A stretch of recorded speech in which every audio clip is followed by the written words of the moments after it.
E2, 8 page 2. Equal and inalienable rights. When most of us think of rights, we imagine things we are free to do, like speak our minds, or practice a religion, or sell something that we have made. We assume, when we imagine these actions, that there is nobody stopping us from doing them. When we study history, however, we realize that many people in the past lacked, and a great many around the world today still lack, the freedom to exercise many of the rights we take for granted. The American founders, however, argued that people have rights regardless of whether they are able to put them into practice. This is why they called these rights natural. They are part of what it means to be a person. They could be denied and violated, but only under carefully limited circumstances could they rightfully be taken away. Governments were legitimate to the extent that they protected rights. Those that arbitrarily took them away possessed no moral authority. When the founders wrote in the Declaration of Independence that all men are created equal, they were not ignoring the obvious differences that make people individuals. Differences in appearance, personality, aptitude, skills, and character. All men are equal in the sense that, since we are all human, we are born with certain inherent, natural, and unalienable rights. Those rights include life, liberty, and the pursuit of happiness. This essential equality means that no one is born with a natural right to rule over others without their consent, and that governments are obligated to apply the law equally to everyone.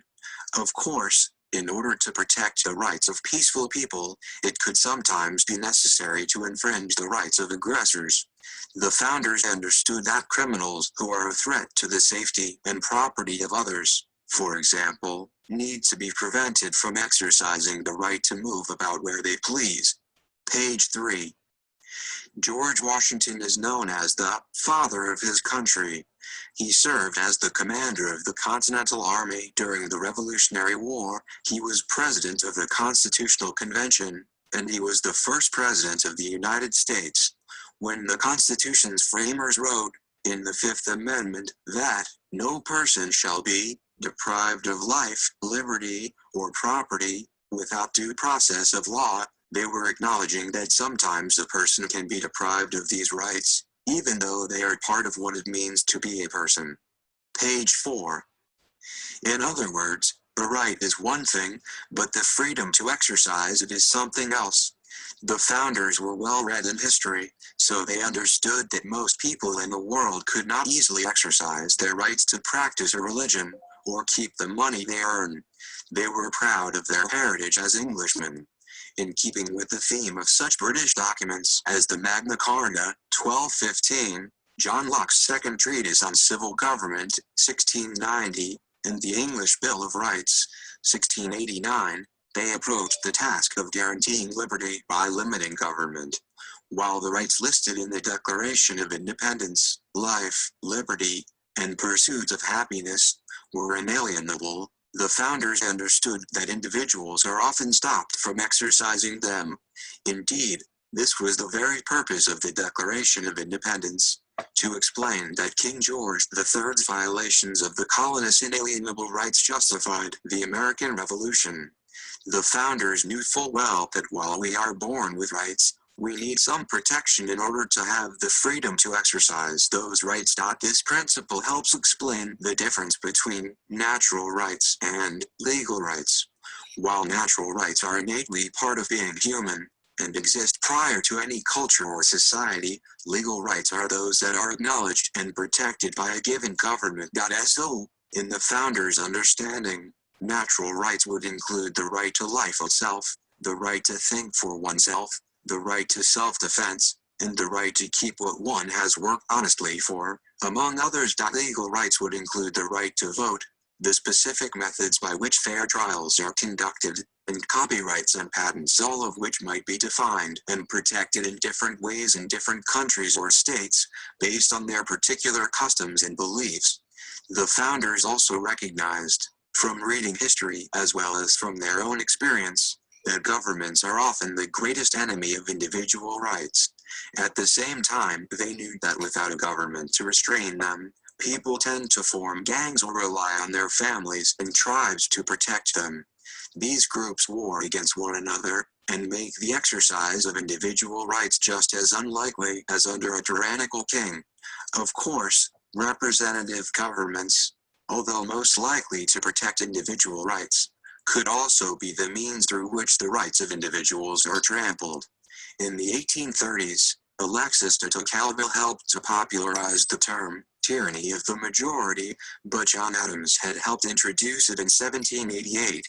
It could not have been lost on the founders when they asserted that the British intended to enslave them, that their own laws enslaved hundreds of thousands of African Americans. The way to secure inalienable rights, the founders believed, was to consent to giving up a small amount of our freedom so that government has the authority and finances to protect our rights. Page 5.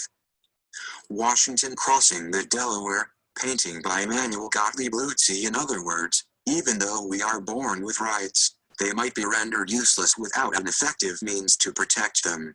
Sometimes self-defense was not enough. This is why the founders thought we needed a government.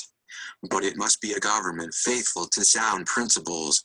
In order to achieve this, the founders believed we needed leaders who were wise enough to avoid mindless wars and destructive economic restrictions, and strong enough to enforce law and order. While many rulers in history believed they deserved authority because they had been born to powerful families, the founders believed that leaders should rise to the top by demonstrating their abilities and goodness. In other words, they didn't think that just anyone is worthy to lead others. They held to the idea, as Thomas Jefferson explained in a letter to John Adams, of a natural aristocracy in which people earned authority to lead in government based on virtue and talents. Thomas Jefferson to John Adams, October 28, 1813. Page 6. The founders thought that a free society could only flourish if its leaders are virtuous, which means that its citizens must be able to recognize virtue when they see it. They understood that even virtuous leaders, however, can succumb to the temptation to abuse the rights of others, so they knew these leaders needed to be restrained from exercising their cleverness and strength in ways that undermine individual rights. This is why they designed a federal government that would have limited power, and whose branches would check one another. Ultimately, however, the founders understood that freedom would depend on citizens remembering that government derives its authority from people who consent to give it that authority, and that it therefore must work to serve the common good, treating every citizen equally. Freedom depends on citizens who care enough about preserving it to really evaluate the people who run for office, and to elect those who demonstrate wisdom, restraint, and personal virtue. Most of all, freedom depends on citizens having the wisdom, courage, and sense of justice necessary to take action when they see government overstepping its bounds. Page 7.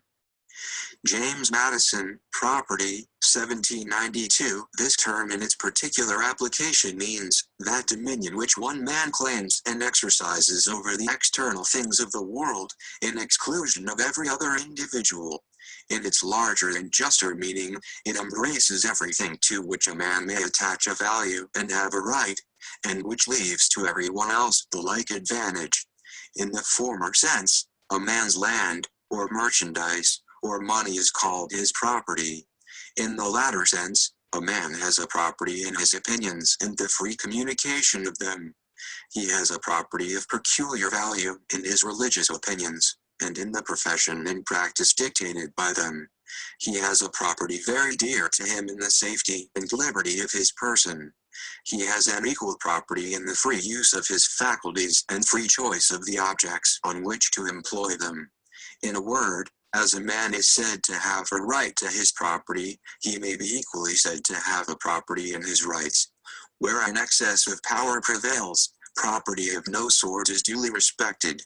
No man is safe in his opinions, his person, his faculties, or his possessions. Where there is an excess of liberty, the effect is the same, though from an opposite cause. Government is instituted to protect property of every sort, as well that which lies in the various rights of individuals, as that which the term particularly expresses. This being the end of government, that alone is a just government, which impartially secures to every man whatever is his own. According to this standard of merit, the praise of affording a just securing to property should be sparingly bestowed on a government which, however scrupulously guarding the possessions of individuals, does not protect them in the enjoyment and communication of their opinions, in which they have an equal, and in the estimation of some, a more valuable property. More sparingly should this praise be allowed to a government, where a man's religious rights are violated by penalties, or fettered by tests, or taxed by a hierarchy. Conscience is the most sacred of all property, other property depending in part on positive law, the exercise of that being the natural and unalienable right. To guard a man's house as his castle, to pay public and enforce private debts with the most exact faith, can give no title to invade a man's conscience, which is more sacred than his castle, or to withhold from it that debt of protection, for which the public faith is pledged, by the very nature and original conditions of the social pact. That is not a just government, nor is property secure under it, where the property which a man has in his personal safety and personal liberty is violated by arbitrary seizures of one class of citizens for the service of the rest. A magistrate issuing his warrants to a press gang would be in his proper functions in Turkey or in Dostan, under appellations proverbial of the most complete despotism. That is not a just government, nor is property secure under it, where arbitrary restrictions, exemptions, and monopolies deny to part of its citizens the free use of their faculties, and free choice of their occupations, which not only constitute their property in the general sense of the word, but are the means of acquiring property strictly so called. What must be the spirit of legislation where a manufacturer of linen cloth is forbidden to bury his own child in a linen shroud, in order to favor his neighbor who manufactures woolen cloth, where the manufacturer and wearer of woolen cloth are again forbidden the economical use of buttons of that material, in favor of the manufacturer of buttons of other materials. A just security to property is not afforded by that government, under which unequal taxes oppress one species of property and reward another species, where arbitrary taxes invade the domestic. Page 8. Sanctuaries of the rich, and excessive taxes grind the faces of the poor, where the keenness and competitions of want are deemed an insufficient spur to labor, and taxes are again applied, by an unfeeling policy, as another spur, in violation of that sacred property, which heaven, in decreeing man to earn his bread by the sweat of his brow, kindly reserved to him, in the small repose that could be spared from the supply of his necessities.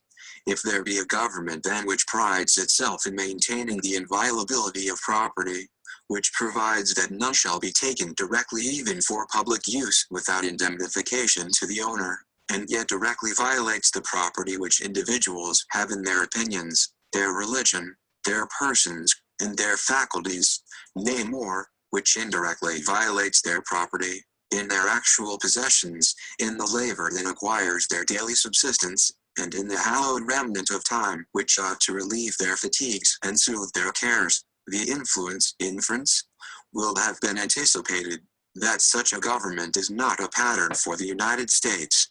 If the United States mean to obtain or deserve the full praise due to wise and just governments, they will equally respect the rights of property, and the property and rights. They will rival the government that most sacredly guards the former, and by repelling its example and violating the latter, will make themselves a pattern to that and all other governments. Page 9.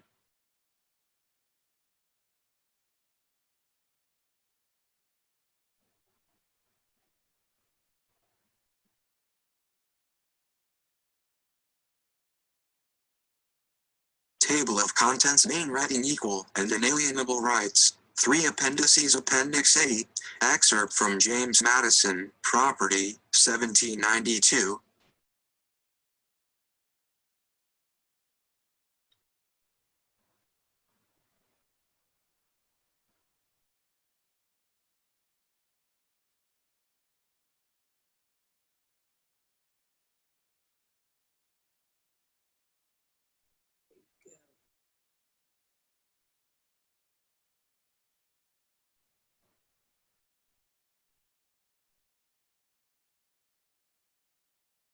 sanctuaries of the rich, and excessive taxes grind the faces of the poor, where the keenness and competitions of want are deemed an insufficient spur to labor, and taxes are again applied, by an unfeeling policy, as another spur, in violation of that sacred property, which heaven, in decreeing man to earn his bread by the sweat of his brow, kindly reserved to him, in the small repose that could be spared from the supply of his necessities.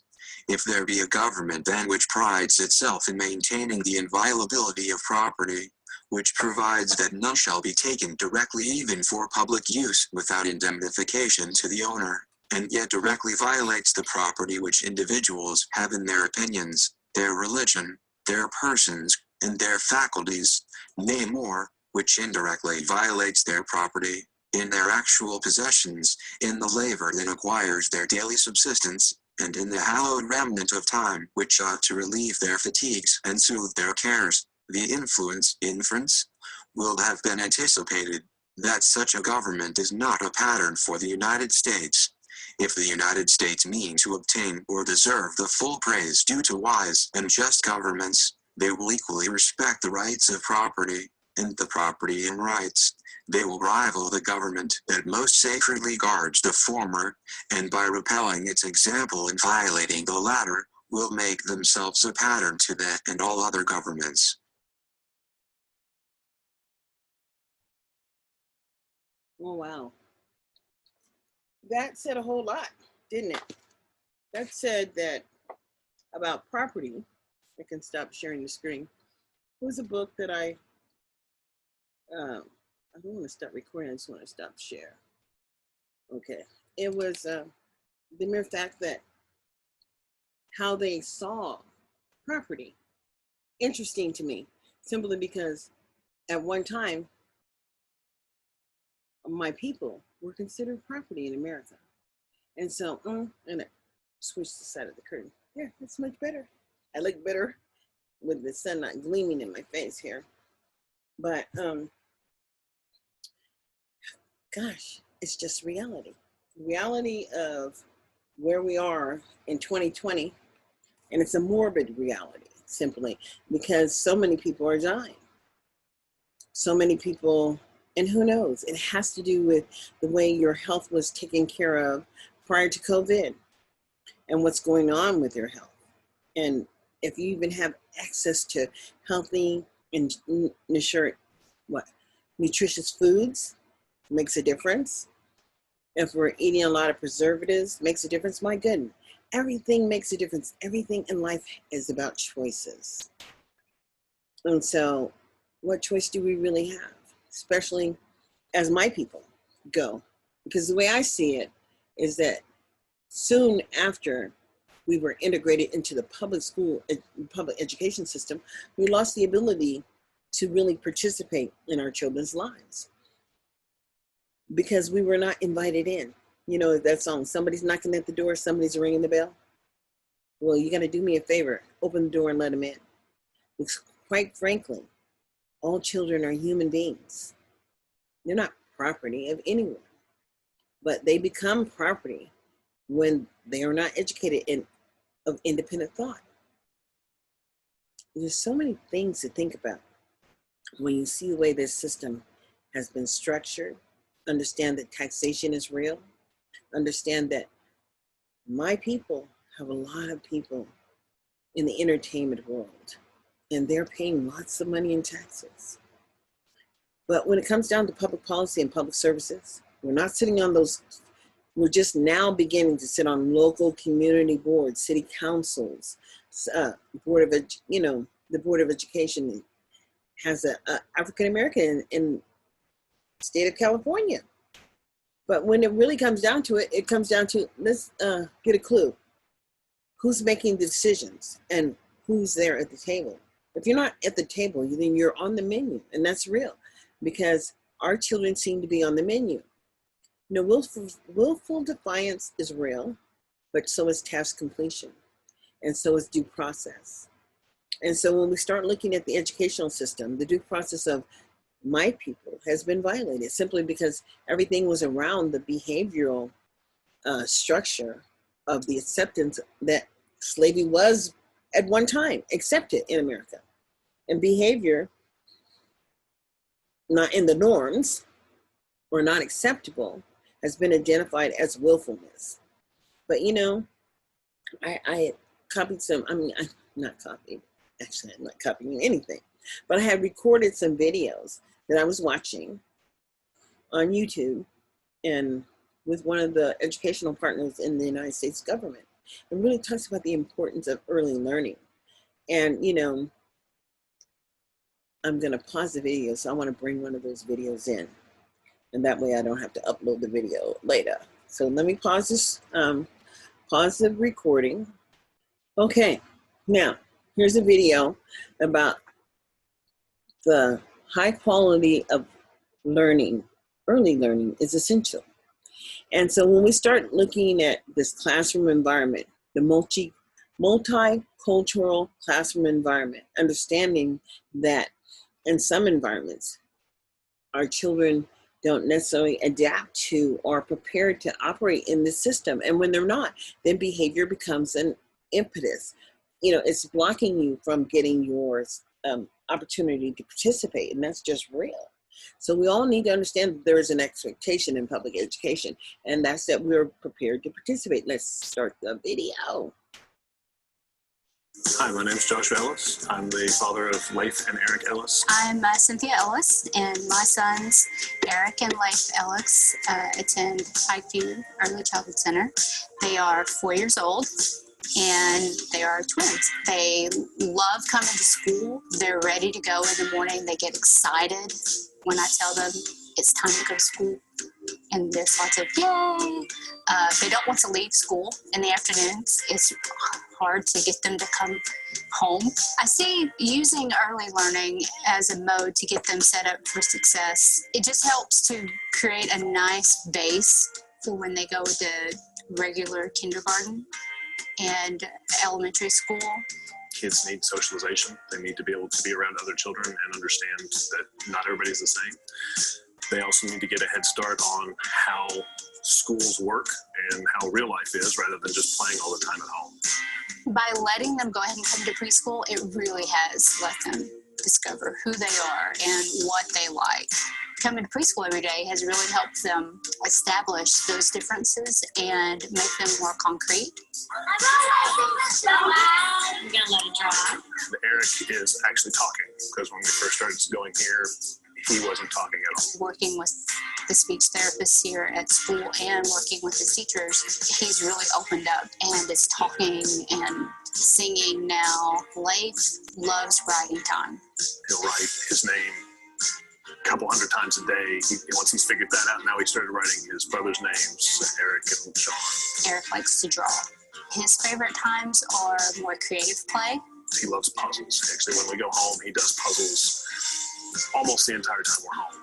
They're going to go into kindergarten that first day and know what to expect. There won't be that anxiety of the unknown. They already have all the tools they'll need to learn for learning. It's just so important to bring your kids to school and make sure they get that opportunity to learn. It really gets them off on a great start on being an adult later on.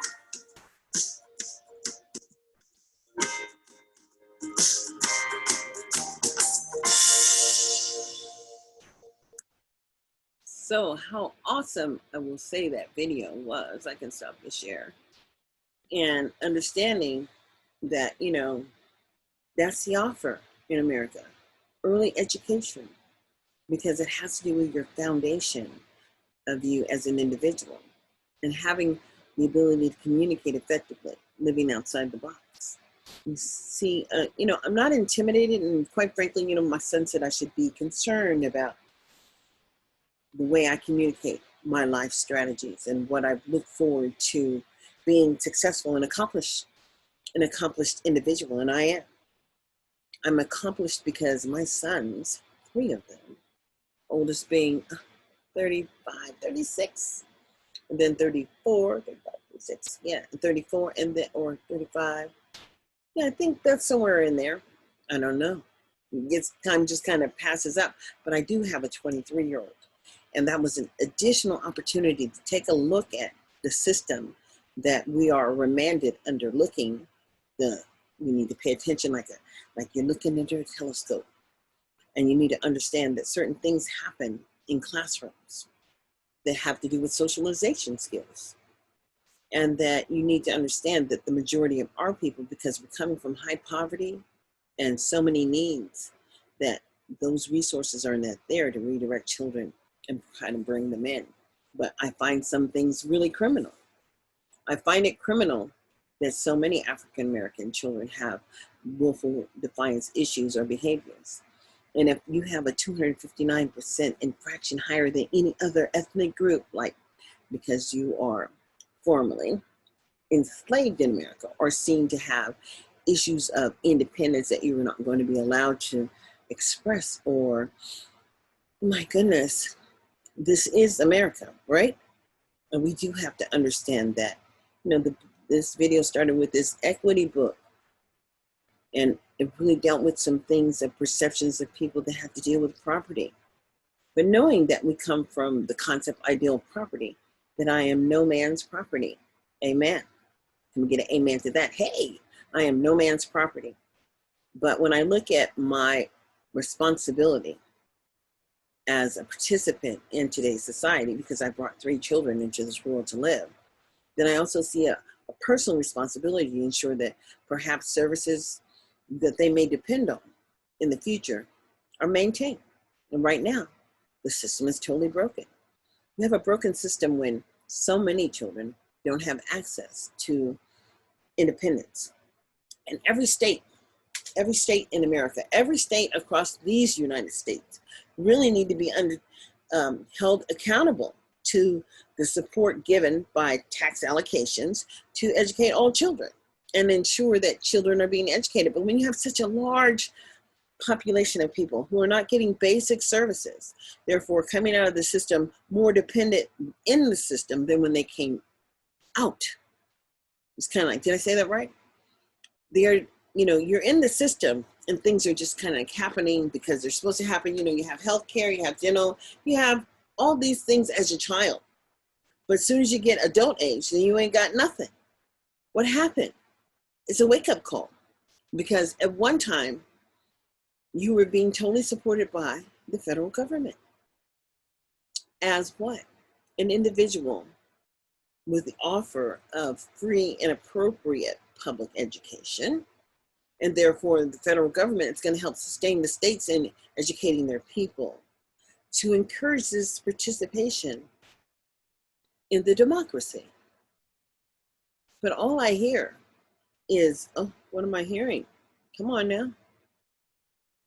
Oh, Democrats do this and Republicans do this and Dems do this and Republicans do this. And guess what?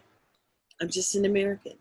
I'm just an ordinary American born in America with the personal responsibility to share concepts and thoughts and ideals, perhaps because that was the gift that the maker gave you. Hey, how's that? There was a maker. And regardless of how you see who that maker was, the reality is that you're here. And uniquely, it happened spiritually. And you're doing what you should be doing if you're not fighting what you should be doing. So the seeds that I am sowing in my futureness, so to be, is the understanding that you are responsible for you, period. Nobody else. You can't complain about what somebody didn't do for you or how it didn't happen, because we all have a personal responsibility to get off the bottom and handle your business. Your children should be very successful. And you have personal responsibility to find a place of maintenance where your children are thriving. Thriving is the word. Failure should never be the word. But guess what? I've got to wake up. I've got to open up your eyes, because, special education says a lot, but it says nothing. Absolutely nothing. It's under IDEA 2004. And if you go online and you go to the Department of Education's website, look up IDEA. That's Individuals with Disabilities Act of 2004. because it's only gotten stronger and stronger each year that a child with a disability has the same rights as a non-disabled child to achieve and have those goals and options prepared for them, meaning making progress is a reality, meaningful progress, maintenance and measurements. But if you just have a child in special ed and you ain't never went to an IEP meeting, well, damn, let's get a clue here. What does the clue say? You've not done your part.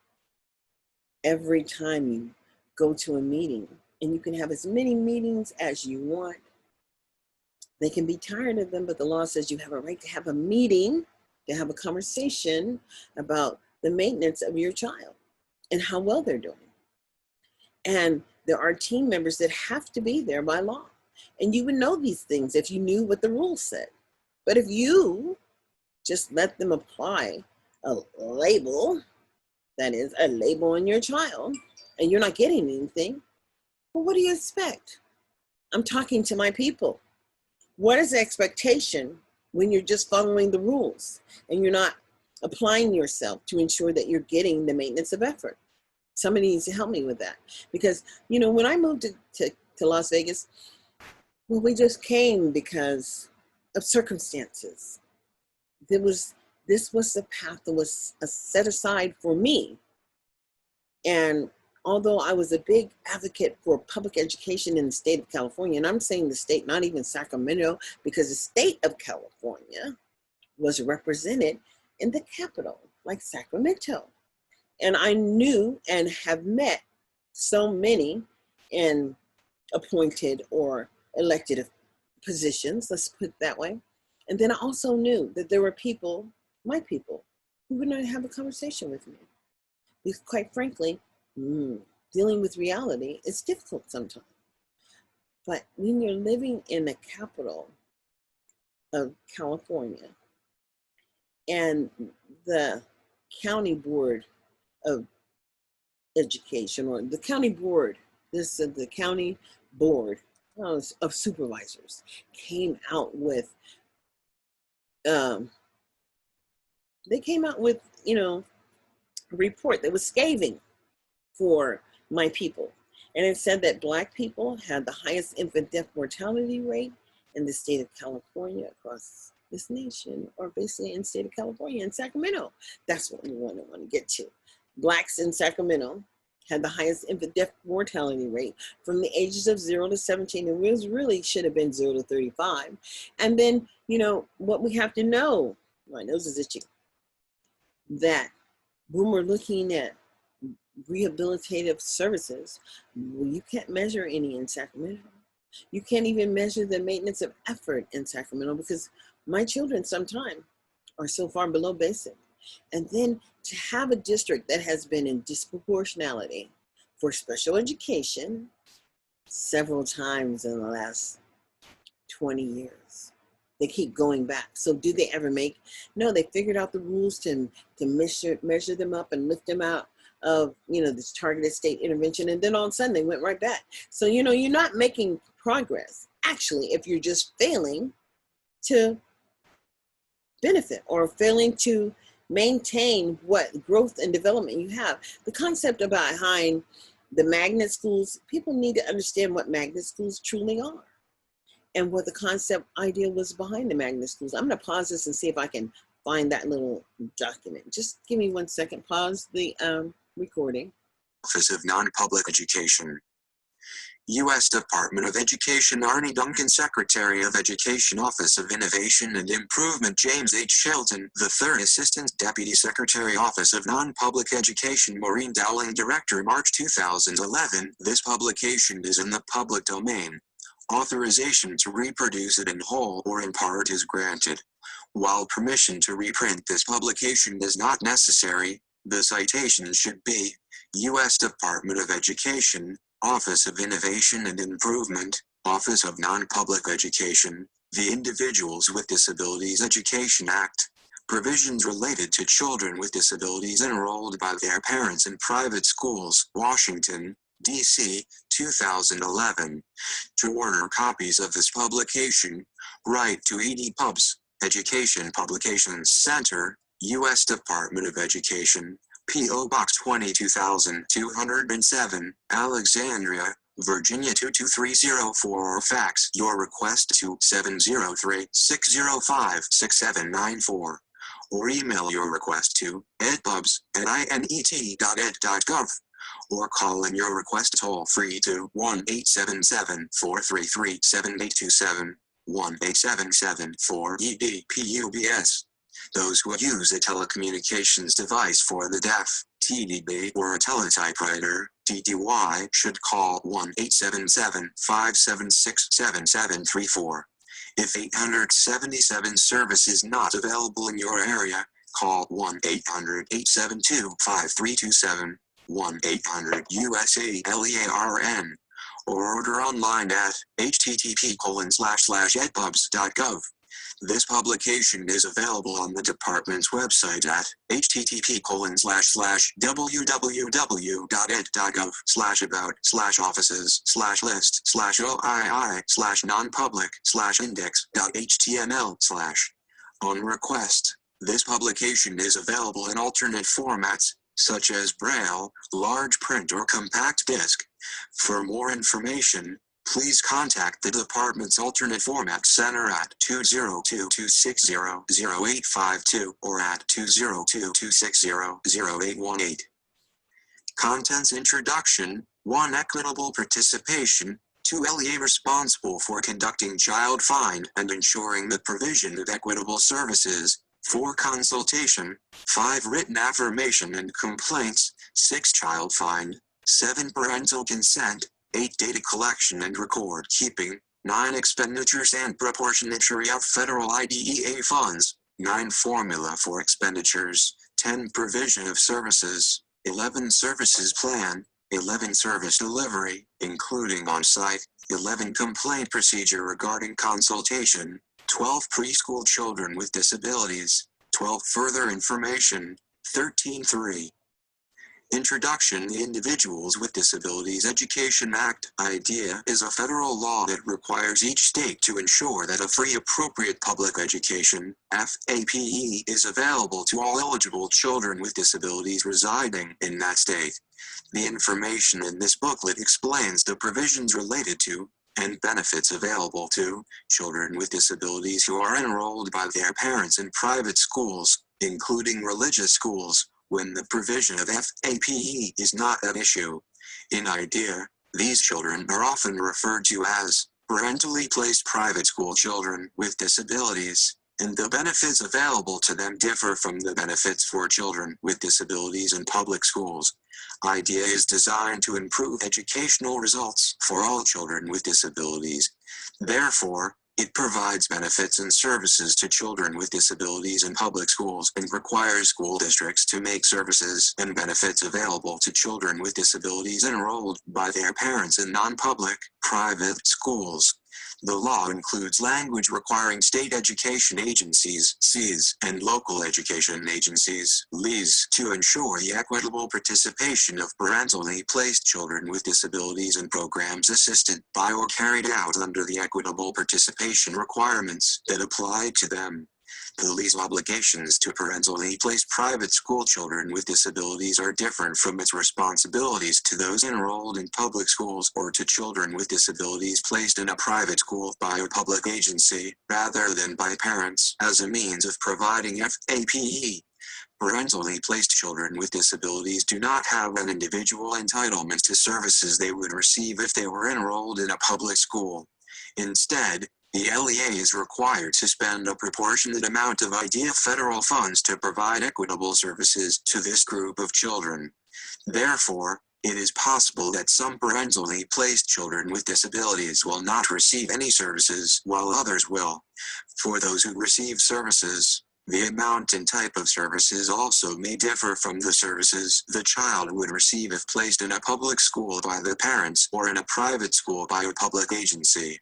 LEAs are required to consult with private school representatives and representatives of parents of parentally placed children with disabilities during the design and development of special education and related services for these children. 1.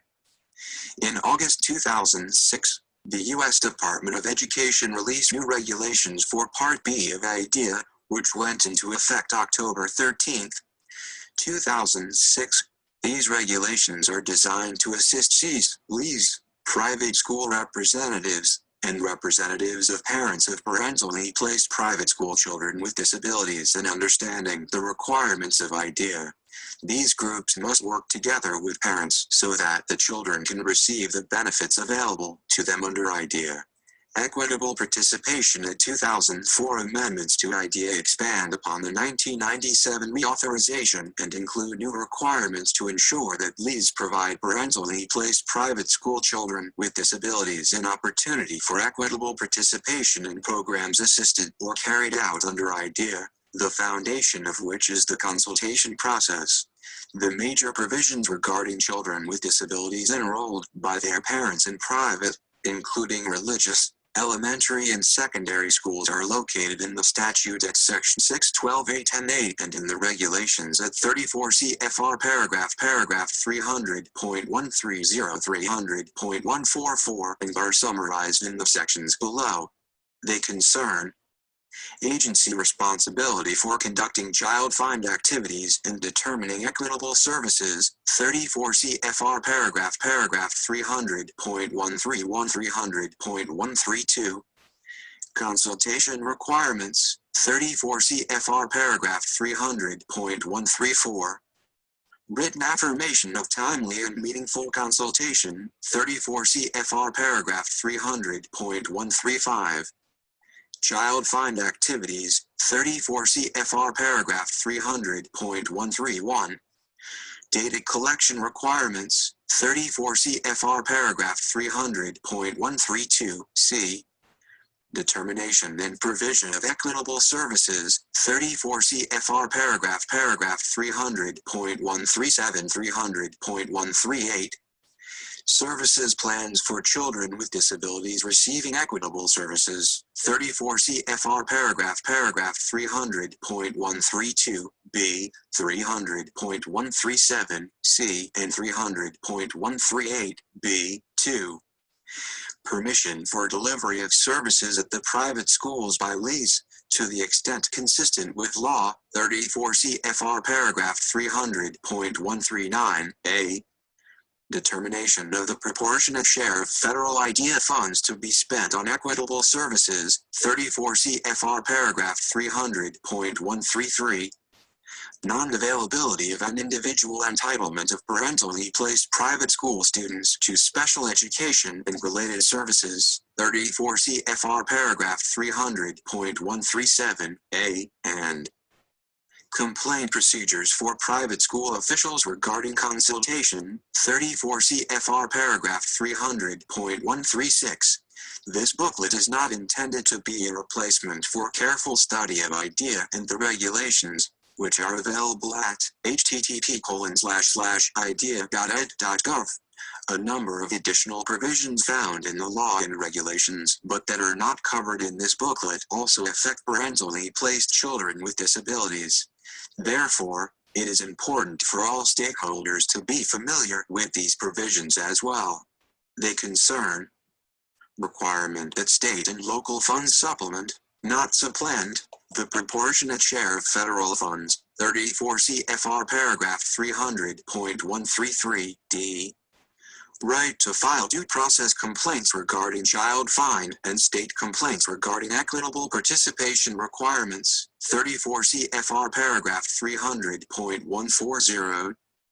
Requirements that funds not benefit a private school, 34 CFR paragraph 300.141. Requirements regarding use of public and private school personnel to provide equitable services, 34 CFR paragraph 300.142. Prohibition of separate classes based on school enrollment or religion under certain circumstances, 34 CFR paragraph 300.143. Funds for equitable participation remaining in control of public agency, 34 CFR paragraph 300.144 A. Definition of child with a disability, 34 CFR paragraph 300.83. Special procedures for identifying specific learning disabilities, 34 CFR paragraph 300.307 300.311. Requirements for highly qualified public school special education teachers, 34 CFR paragraph 300.18. Parental consent for evaluation and provision of services, 34 CFR paragraph 300.300. 60-day evaluation timeline or state-established timeline, 34 CFR paragraph 300.301 C. State Advisory Panel, 34 CFR paragraph 300.167 300.169.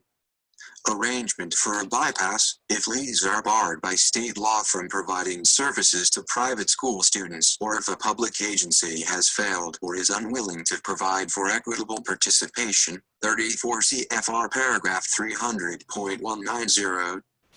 Prohibition of mandatory medication, 34 CFR paragraph 300.174.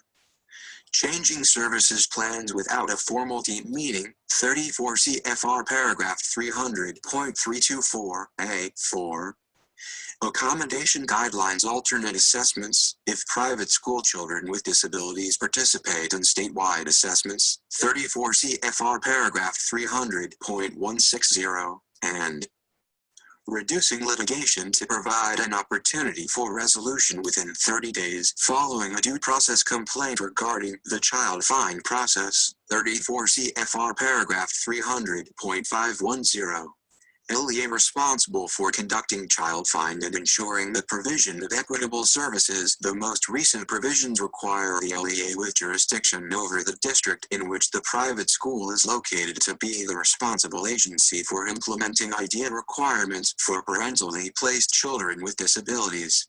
This includes the obligation that the LEA locate, identify, evaluate, and spend a proportionate share of IDEA funds for equitable services for children with disabilities enrolled by their parents in private, including religious, elementary and secondary schools located in the district. 4. Example, after timely and meaningful consultation with representatives of private schools and parent representatives of parentally placed private school children with disabilities, Liberty Public Schools, LPS, will conduct child find activities. See page 7 for more on this term for children attending private elementary and secondary schools that are located in its district. They also will provide special education and related services to eligible, parentally placed children with disabilities who are designated to receive services and attend private schools located in their district. Children with disabilities enrolled in private schools located in LPS will access IDEA benefits from LPS, even if the families reside within the geographic boundaries of another school district. This includes children who reside out of state but attend a private school located within the geographical boundaries of LPS. Consultation is essential for ensuring that LEAs provide parentally placed private school children with disabilities an opportunity for equitable participation in programs assisted or carried out under IDEA. LEAs are required to consult with both private school representatives and parent representatives of parentally placed private school children with disabilities. The consultation process should occur throughout the school year so that parentally placed private school children with disabilities identified through the child find process can meaningfully participate in special education and related services as determined as a result of the consultation process. Consultation meetings should include a discussion of the following topics: bullet, the child find process, including K. How children suspected of having a disability can participate equitably, and K. How parents, teachers, and private school representatives will be informed of the process. 5. The determination of the proportionate share of federal IDEA funds, including the determination of how that share was calculated. How, where, and by whom special education and related services will be provided, including a discussion of K. The types of services, including direct services and alternate service delivery mechanisms. K. How special education and related services will be apportioned if funds are insufficient to serve all parentally placed private school children with disabilities, and K. How and when these decisions will be made. The consultation process among the school district, private school representatives, and representatives of parents of parentally placed private school children with disabilities, including how the process will operate throughout the school year to ensure meaningful participation of these children in special education and related services. How the LEA will provide a written explanation to the private school representatives if the LEA disagrees with their views on the provision of services or the types of services. Written affirmation and complaints. The LEA must obtain a written affirmation statement from the private school representatives who participated in the consultation process that timely and meaningful consultation has occurred. If the private school representatives do not provide a written affirmation within a reasonable period of time, the LEA must forward the documentation of the consultation process to the SEA. Consultation must be both timely and meaningful and occur during the design and development of special education and related services for parentally placed children with disabilities to access benefits from IDEA. If private school officials believe 6. That consultation has not occurred in a timely and meaningful manner, or that the LEA has not given due consideration to their views, they have the right to complain to the SEA. To submit a complaint, the officials must provide to the SEA the basis of the non-compliance by the LEA and include the applicable provisions in the regulations, and the LEA must forward the appropriate documentation to the SEA. If the private school officials are dissatisfied with the response from the SEA, they may submit a complaint to the U.S. Secretary of Education, and the SEA must forward appropriate documentation to the Secretary. Child find. Each LEA must locate, identify, and evaluate all children with disabilities who are enrolled by their parents in private, including religious, elementary and secondary schools located in the LEA. The child find process must be designed to ensure the equitable participation of parentally placed private school children with disabilities, as well as to generate an accurate count of these children. After timely and meaningful consultation with representatives of private schools and representatives of parents of private school children with disabilities, the LEA must conduct a thorough and complete child find process to accurately determine the number of parentally placed children with disabilities attending private schools located in the LEA. These child find activities must be similar to those the LEA undertakes for public school children. For instance, during a consultation meeting, private school officials may suggest distributing child find flyers in their weekly school bulletin so that more parents will be aware of this benefit. The child find process for private school children must be completed in the time period comparable to that for public school children. This includes a requirement to conduct initial evaluations within 60 days of receipt of parental consent or within the time frame established by the state. 7. The cost of carrying out child find, including individual evaluations, may not be considered in determining whether an LEA has met its obligations to expend a proportionate share of federal IDEA funds on providing equitable services. Child find obligations, including individual evaluations and re-evaluations, exist independently from the requirement to expend a proportionate share of federal IDEA funds to provide equitable services to eligible, parentally placed children with disabilities. Parental consent. The IDEA regulations include new requirements related to obtaining parental consent.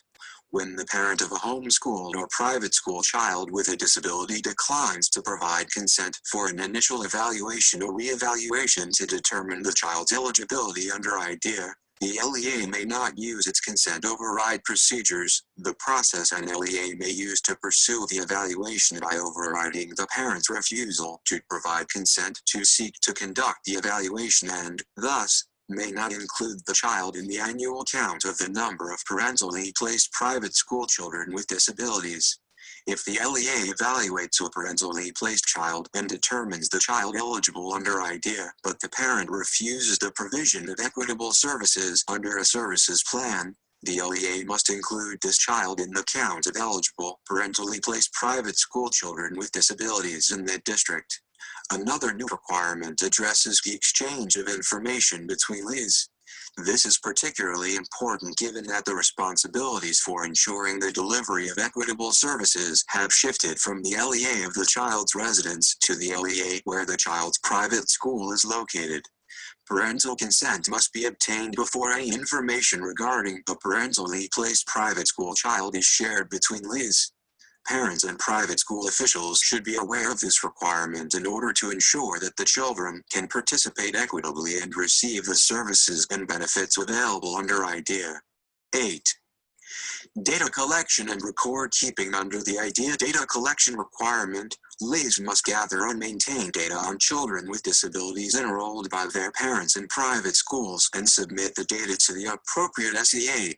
LEAs must collect information about the number of children evaluated, determined to be children with disabilities, and served. Collecting this data will provide valuable information regarding the extent and scope of the equitable services provision under IDEA and assist in ensuring that parentally placed children with disabilities are able to participate equitably in IDEA. Expenditures and proportionate share of federal IDEA funds to meet the requirements of IDEA. Every year each LEA must expend a proportionate share of federal IDEA funds on equitable services for parentally placed private school children with disabilities. The formula for determining the proportionate share is discussed in the next section. Each LEA must, after timely and meaningful consultation with representatives of parentally placed private school children with disabilities, determine the number of parentally placed private school children with disabilities attending private schools located in the LEA. If necessary for a parentally placed child to benefit from or participate in the services provided under the services plan, he or she must be provided with transportation from the school or the home to a site other than the private school, and from the service site to the private school or to the child's home, depending on the timing of the services. LEAs are not required to provide transportation from the child's home to the private school. The cost of this transportation may be included in calculating whether the LEA has met the expenditure requirements of the proportionate share. 9. Formula for expenditures. Determining the amount of federal IDEA funds to be expended on parentally placed private school children with disabilities is critical to ensuring the LEA meets its obligation to spend a proportionate share of these funds on special education and related services for these children. The formula for determining the proportionate share of the lease subgrant is based on the total number of eligible, not on the number served, parentally placed children with disabilities aged 3 through 21 attending private schools located in the district in relation to the total number of eligible public and private school children with disabilities aged 3 through 21 in the lease jurisdiction. The formula is total federal flow through total IDEA eligible public and private school eligible children enrolled by their parents in private schools located in the LEA equals total proportionate share for parentally placed private school children with disabilities. LEAs also must expend a proportionate share of their subgrant under Section 619G of IDEA for parentally placed children with disabilities aged 3 through 5 who are enrolled by their parents in private schools that meet the definition of elementary school in the final Part B regulations. Elementary school is defined as a nonprofit institutional day or residential school, including a public elementary charter school that provides elementary education, as determined under state law. This amount is calculated relative to the number of eligible parentally placed private school children aged 3 through 5 with disabilities compared to the total number of eligible children with disabilities in its jurisdiction aged 3 through 5. 10. Provision of services. LEAs are required to expend the proportionate share of federal IDEA funds to provide special education and related services to eligible parentally placed children with disabilities. This includes direct services to children. Services may be provided directly by the LEA or by a contract with a third party. Services plan. Each parentally placed private school child with a disability who has been designated to receive special education and or related services must have a services plan. The services plan describes the specific special education and or related services that the LEA will provide to the child. The LEA must ensure that a representative of the private school attends each meeting to develop the services plan. If the private school representative cannot attend, the LEA must use other methods to ensure participation, including individual or conference telephone calls. This will help ensure communication about the child's needs among key stakeholders. A services plan should reflect only the services the LEA will provide to a parentally placed private school child with a disability who is designated to receive services. It must, to the extent appropriate, meet the applicable Individualized Education Program (IEP) content requirements. The services plan also must, to the extent appropriate, be developed, reviewed, and revised consistent with the requirements related to the IEP team, parent participation, and when IEPs must be in effect, as specified in the final Part B regulations. Service delivery, including on-site services, may be provided on the premises of private, including religious, elementary and secondary schools, to the extent consistent with state and federal laws. This may be less costly in terms of transportation, and may be more appropriate for some children. Providing on-site services could help eliminate the need to transport children to and from services. Services may also be provided at an alternate location in a manner deemed appropriate by the LEA. 11. In making decisions about the delivery of services, including the location of services, the LEA must engage in timely and meaningful consultation and give due consideration to the views of the private school representatives and representatives of parents of parentally placed private school children with disabilities. Complaint procedure regarding consultation. As noted previously, a private school official has the right to file a complaint with the SEA that the LEA did not engage in consultation that was meaningful and timely, or did not give due consideration to his or her views. The private school official must provide the basis for his or her belief that the LEA did not comply with these consultation requirements. As part of this complaint process, the LEA must forward appropriate documentation related to the private school official's complaint to the SEA. If the private school official is dissatisfied with the decision of the SEA, he or she may submit a complaint to the U.S. Secretary of Education. The complaint should provide the basis of the official's belief that the LEA did not comply with the consultation requirements, and the SEA must forward the appropriate documentation to the Secretary. Preschool children with disabilities. Preschool children with disabilities aged 3 through 5 who are enrolled by their parents in private elementary schools are considered to be parentally placed if the private preschool or daycare program meets the definition of elementary school in the final Part B regulations. Elementary school is defined as a nonprofit institutional day or residential school, including a public elementary charter school that provides elementary education, as determined under state law. Children with disabilities, aged 3 through 5, enrolled in a private school or facility that meets the state's definition of an elementary school would be considered parentally placed, and the equitable participation provisions would apply. Children with disabilities aged 3 through 5 enrolled in a private school or facility that does not meet the state's definition of elementary school would not be eligible for equitable services. However, the state's obligation to make FAPE available to eligible children with disabilities aged 3 through 5 remains. 12.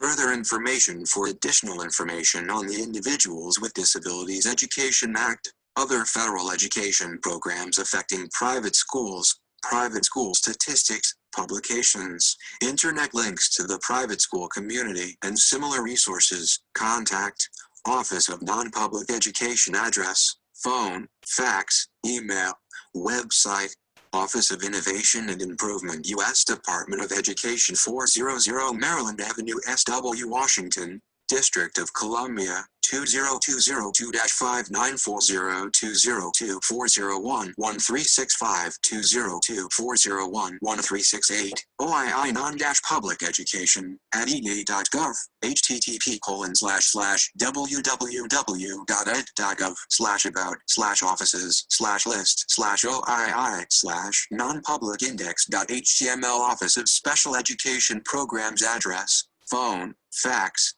website, U.S. Department of Education 550 12th Street, SW, Washington, District of Columbia 20202202245 7629202245 7614 www.idea.ed.gov 13.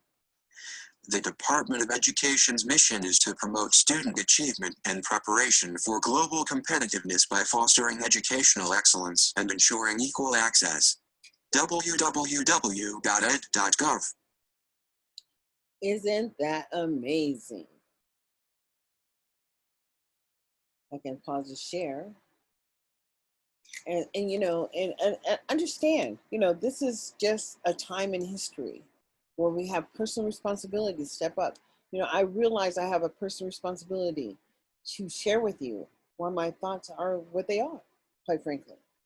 And, you know, to watch the process of a child going through the whole early Head Start, pre-K, the whole transformation of self-empowerment and understanding that that's truly what it is. It is about self-empowerment, because once you understand what you are supposed to understand, then guess what? You've learned that and you don't have to go back and repeat that. Just fidgeting because I'm watching myself and I'm saying, okay, that's showing, and it doesn't really matter because not many people can do what I do, and that's just real. And so I'm so grateful to have this level of skill. But in having this level of skill, I need to have a level of responsibility also. And I will start with just saying that as a person who had children and raised them independently single with family support, because I would have never been able to do it without my family, that my young men are all gifted and living in a highly flavored, well, you could say I'm highly favored because I know who I am. And I know what I know, and no one can question me on what I know. They might question what is my agenda. My agenda is that hopefully one day we will all be seen as humans living in America, and we will all be seen as Americans. But until that day comes, I understand that there are messed up thought processes. That's what I'll say it. And this ownership and property issue when it comes to my people is irrelevant, because we are nobody's property except for the universe, and the universe does utilize us. So the importance of understanding who we are is so true. We all need to understand who we are. We also need to understand that the personal responsibility for stepping up is yours. We can resume the share. And just like this, the Department of Education's mission is to promote student achievement in preparation for a global competitiveness by fostering educational excellence and ensuring equal access. Now, I'm asking you on behalf of people who look like me and that you're watching, that you should question some of the same questions that I have. Why is it that my people who look like me are not making it through this process? Could it have overreaching, you know, whatever, just overreaching thought processes as to our behavior and our subservientness, or the demand for oversight and someone to control you? And see, you know, a lot of control is on the internet. Don't get me wrong. People are constantly watching, applying different policies on your group, and that you're in a group. I am in a group nationally with the level of skills that people who have my skill level. And then so when the policies are applied, they affect our devices, or they affect your ability to communicate effectively, or to even generate a following, because they get to choose the message. Well, that's what always was. The message was always chosen for us. My Three Sons, Leave It to Beaver, A Horsenet Ed, The Martian, what is it? The Little Martian Man. I mean, you know, you guys probably could come up with so many different television shows that kept you idly unconscious thinking and ineffectiveness. But in order to be effective, you have to first have an idea of what you want to What do you want to achieve with, you know, your level of participation? What is it you're trying to share? And what I'm trying to share with you is our children don't have to be dysfunctional in this system that was created for all people to move through. But we as a people need to stand together in some kind of united fashion to have a conversation, because everybody else does that has a group that's targeted for special services. Well, our group of people are targeted for special services. Why, you may ask? Why should we have the right? Well, because quite frankly, when we just moved into the system, we were not readily accepted. And because we were not readily accepted, certain things didn't happen for so many children. So my question is if we're looking at nationwide outcomes or even local outcomes or individual outcomes by individual districts, the question must be around the performance of mastery of the intended purpose. Oh, what did I just say? The performance of mastery of the intended purpose. So if you're trying to educate children, and that's what you do, but then a certain subgroup of people just never make it through. Well, shall we ask ourselves then what's going on? Because there has to be some philosophy as to why these children are not making it through. And then when we start accommodating our behaviors by not demanding the level of outcomes, well, that is just disgusting. That's not what God wanted you to do. All my people should be treated equally. Hey, you know, I had that little book, Equity and Justice, you know, that's where we started off. And then to find out at the end, I found out just like you, because I had not seen it before, is that we're talking about property rights. Well, baby, I'm not going to be your property. And my children are not going to be the property of the United States. We're going to be engaged in the process of demanding that our voices are heard. And so for children like, look like me, that way I don't have to say, you know, whatever kind of word you want to put about, I'm an American. So for Americans who look like me, I'm expecting some of the same outcomes for all the other children. But because I'm expecting for those outcomes to affect children who look like me, and I can communicate that effectively, and then I can be ignored. Quite frankly, just ignored. So, you know, I'm receiving this message because quite frankly, let's see, the student commission, the commission that was placed in place in Nevada to ensure that equity happened, or the what do you call it, the funding formula for all kids happened. The model will be referred to item 6 tomorrow's meeting. Commission on School Funding is attached, and so they attach what they're going to be looking at. It's a beta model. I wish I could post it right now so that you could see too. But what I will say is, across this nation, all of us have the same level of access. Truly we do. We don't have the same level of skill. So, you know, if there's going to be a webinar, and depending upon what form of maintenance that they're going to use to, you know, share information, the platform, well, either your device can access it or your device cannot. And quite frankly, if you don't make enough money, you can't stay in the game because your devices truly, or, you know, they get missing. But even the new game, look at that. This is my new cell phone, and it's hung up on, it's stuck somewhere because I got an email and it's trying to figure out what file I'm trying to open up and download, and it's confused. But you know, when you pay for a program, you expect the program to work, you know, like it was sold to you.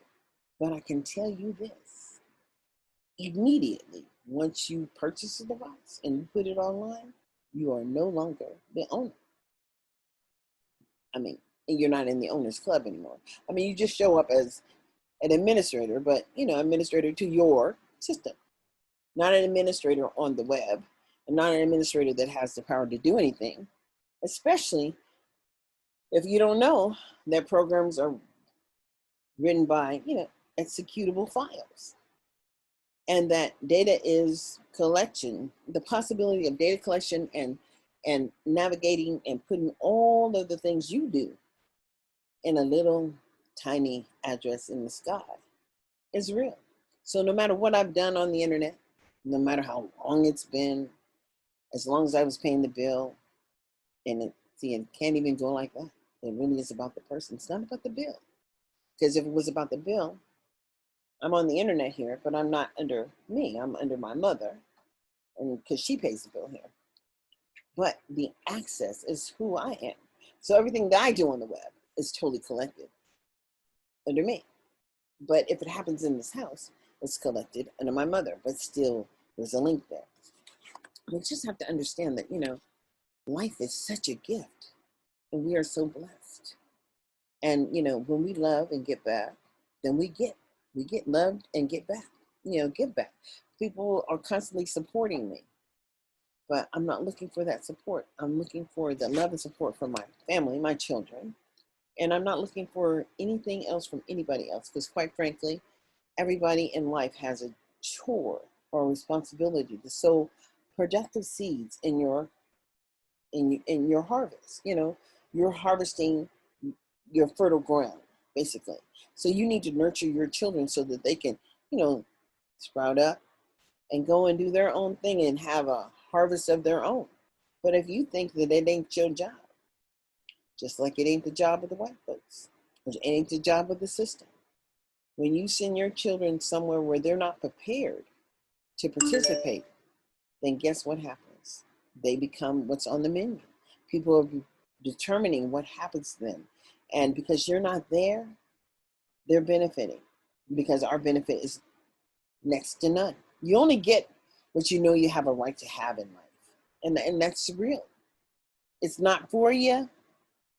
And if you believe it's not for you, then it ain't for you. And then know, with the personal responsibility to have a commitment to America is what my father had, the United States of America. He was a military person for a long time, and he was a flight mechanic. But my ex-husband was a Red Horse, a civil engineer operating heavy equipment, all that heavy equipment, you know, the cranes and all those big, large equipment. But, you know, he didn't have the independence of thought, the mind, when he got out of the military to apply for a federal job with a federal contractor to retain that status that he had earned by the skill he learned in the U.S. military, Red Horse unit. And anybody who's been in the military and understand what I'm saying can truly identify and identify with what I'm saying. But I'm going to say that my father was in the military, so therefore I was freeborn. And being freeborn, that's freeborn a thought of mine. I'm not regulated or restricted to the limited perception of going along to get along. No, I wasn't going to go along to get along if my children were not benefiting from the system. The maintenance of effort is real. Always coming back to the table, talking about the benefit of special education is critical, because it's not about the disability, it's about addressing the student's needs. And in special education under IDEA, then you have a right to break all that down and measure the maintenance as you go along to ensure that your child is benefiting. But if you're expected to set, and as a nation, why is it that we allow children in special education to get letter grades of F? That'd be my number one question. Because if your child's receiving an F, letter grade of F in special ed, then the ideal behind special education is not working. And they're not measuring the benefits and they're not measuring the gains, so they can't support your child because they don't see him as someone who's entitled to benefit. What our educational system has just come totally full circle. And it is only about people who have the entitlement or the ability to see the vision and to go after it. I hope you got that. You have to be able to see the vision and go after it. Because if you educate yourself, know this, there is not one resource that your child is denied access to, and I don't care what state it is, because these rights are inalienable and they come from the federal government. But when you understand the power And it's such power in transitioning to the next step and measuring the maintenance of effort and holding someone accountable. Because guess what? If they don't want to work with their child, they don't have to be the one elected to do so. Because there's always somebody else out there waiting to take the spot. And because it's a paycheck, honey, and payday is real. And so, and we need to understand that. And the simple power in offering the resource, even if it's stealing, in America is quite okay. Because I attended a partnership program with BTTI. It was partnered with the Elk Grove Unified School District. And that person who was the director wrote a false loan on me. He applied for a full loan of $10,000 or almost $12,000 because he knew, and I had shared with him, that I was going to be the recipient of an educational award under the Corporation of National Community Service, and it was going to be $5,300. But I had done 2 years, and I had just completed my first year, and that was an education award. Well, he got that, but guess what? When I found out, when I went back after I did my next year, he had claimed that too, because he took the full value of what the coursework that I was supposed to be enrolled in, that he had no evidence that he ever gave me access to it. And Elk Grove didn't make them hold them accountable to ensure that access was really happening. Because how could I go and enter into a Microsoft certified systems engineer program without any of the basic skills? But they put me in there. And then they gave me some books like it was a joke. And this is what happens to my people. It was a joke because somebody was going to get their life insurance and their health insurance and their annual stipend on my ass. Oh, wrong word. My behind. It was all going to be that they were entitled to do it simply because I signed the paper. I signed the paper not understanding the rules, but the rules were never applied to me because I should have never been able to get in that coursework, and they should have never been able to take a real loan from the federal government on me because there's no accountability to ensuring that actually what's happening should be happening. And I can talk about this because it happened to me. And I can talk about the criminal mindedness and the fraud that was committed and the people that participated in it. And guess what? Nothing happened. Elk Grove Business Institute was writing these bogus loans and putting people in 2-week courses in which you were supposed to be able to certify and get a certificate, which was an effing joke because I was a single parent. Now there was probably programs and that were offering that I probably could have taken advantage of, like the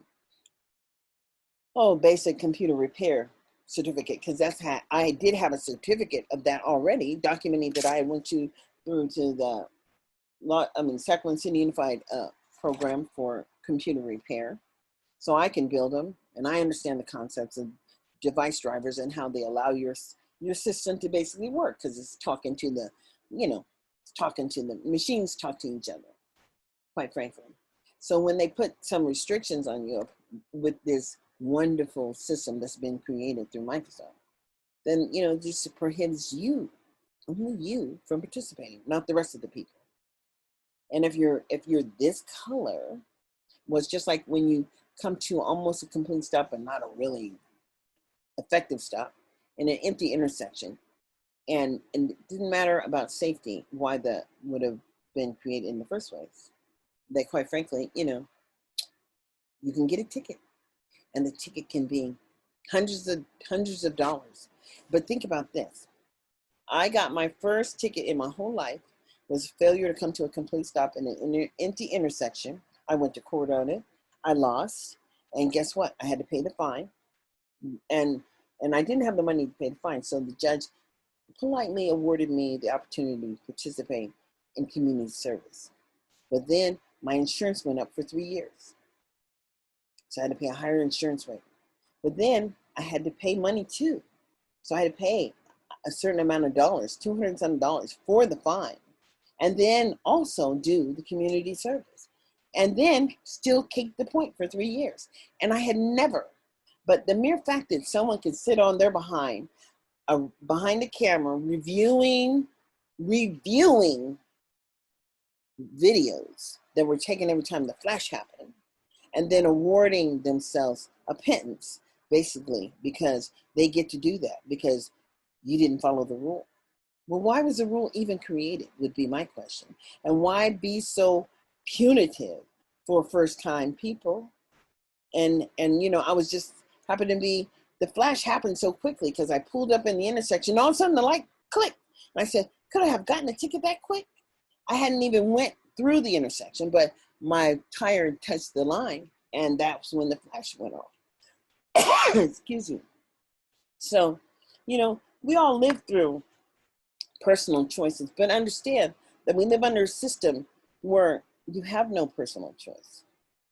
You have a child, that child is remanded to the state, and the state has a responsibility to ensure that you gave it access by participating, by, you know, you're kind of like seeding the harvest as an individual having a child.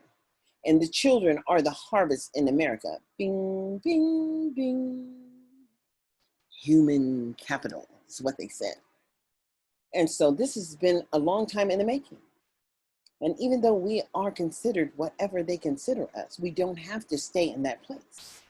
As a people, we shouldn't let employment prohibit us from participating in the responsibility oversight for the public services. And quite frankly, that's what's happened over time. People are appointed who have positions, and those appointed positions come with some form of benefit, monetary gain. Well, guess what? Do you think that they're going to give it all up just for you? It's not going to happen. I mean, look how Michael Jackson was vilified. And what was that supposed to do to our psyche? Because we all grew up with Michael. We all loved him. And all of his music was on positive, compassionate, human quality life. And then because people didn't know, anything that he had a relationship with just became some dysfunctional thing. And then people can always say what their perceptions are. And then because people have perceptions about you, well, hell, I guess that's the one time you need to understand that your behavior in a situation can lead to an unintended consequence. And so that kind of like think that happened, because my connection with watching this young man grow as I was growing, because we were the same age, was real. And listening to the thought process that was being placed out there, it was kind of like a Curtis Mayfield moment. Or, you know, what's going on? You know, the song, What's Going On? What's going on? I would like to know what's going on. Because my people, the young people who look like me, and of course, I'm not young anymore. I'm very seasoned, I'll put it like that. But if they have a family, then they do what they do when it happens. But they ain't got no time for anything else. But then, of course, we have a few people that are committed to investing in compassion and creating a system to help other people grow and flourish. But then there's the monster system that's just gobbling up everybody. And you don't have any rights if you don't know you have rights. So all of that 259% that Clark County has of the willful defiance issues for the children who look like me is a problem. It's a problem because that data was not disaggregated. And it's a problem because the last board meeting that I watched online talked about the inability to have the disaggregated data, and you're sitting in a board position and you're making decisions with no data. Frightening. To me, it's fraud. To me, it's criminal behavior, because you have to supplant what you're trying to do. And the mere fact that these magnet programs or these specialty programs were created in higher poverty areas with no outcomes for the maintenance of those people who are driving those data points. Somebody needs to help me. I understand that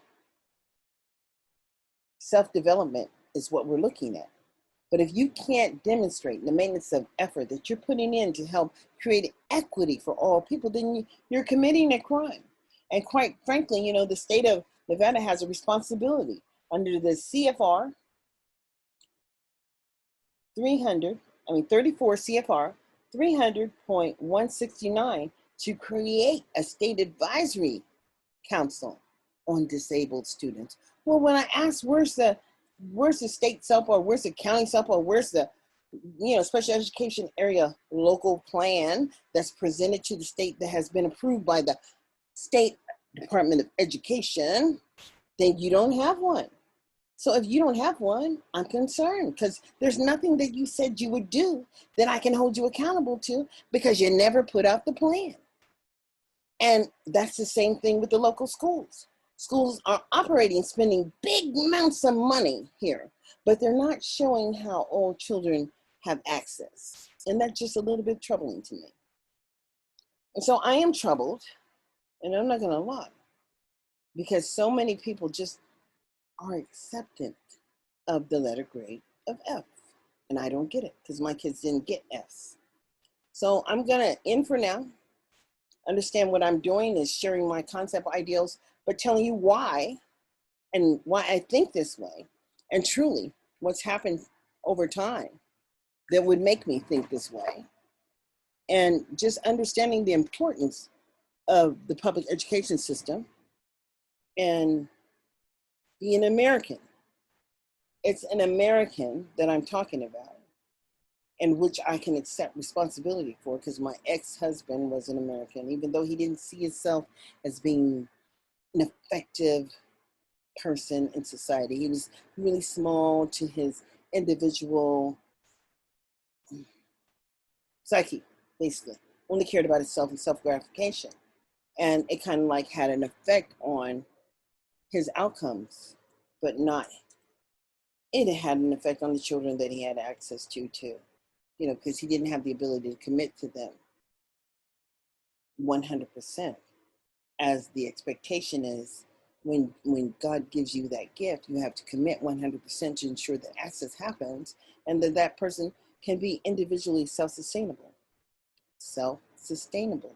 because we're only looking for sustainable options. But when I say, okay, I'm looking at the people who look like me across this nation, and how are they being transitioned to self-independence or independent thought, whatever, I can't find no independent of anything, because nobody is posting that. And then to hear that because of the Family Privacy Act, the FARPA, it's a Family Privacy Act, that they're not going to position the data in which they got the money for. They're not going to tell you how they use that money, because it might identify how they help those children. But guess what? They're not helping those children. That is the issue.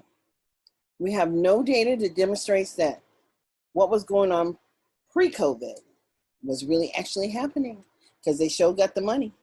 But when COVID happened so quickly that no one could predict it, or no one bothered to predict it. And so therefore, it just wasn't a prediction on the early indicators of outcomes. So on this issue of early intervention to create this equitable playing field in America for American children, understand that we have personal responsibility.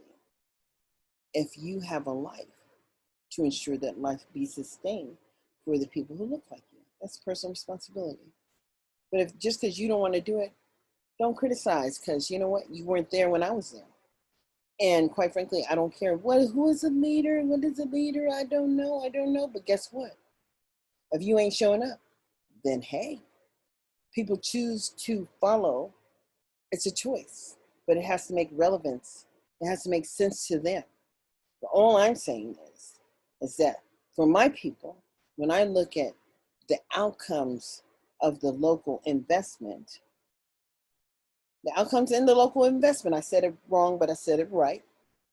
Then I'm asking the question, how are you sustaining those outcomes when they're so negatively affecting people who look like me?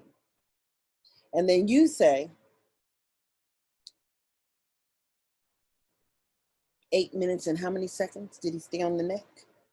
That's what is being done effectively to people who look like me in the public service sector. The outcomes are not happening. And then when you question it, the question is, do you have the ability to articulate what you're concerned about? And that's the ability. So I'm going to end this video for right now, stop the share, and encourage you to follow and educate yourself.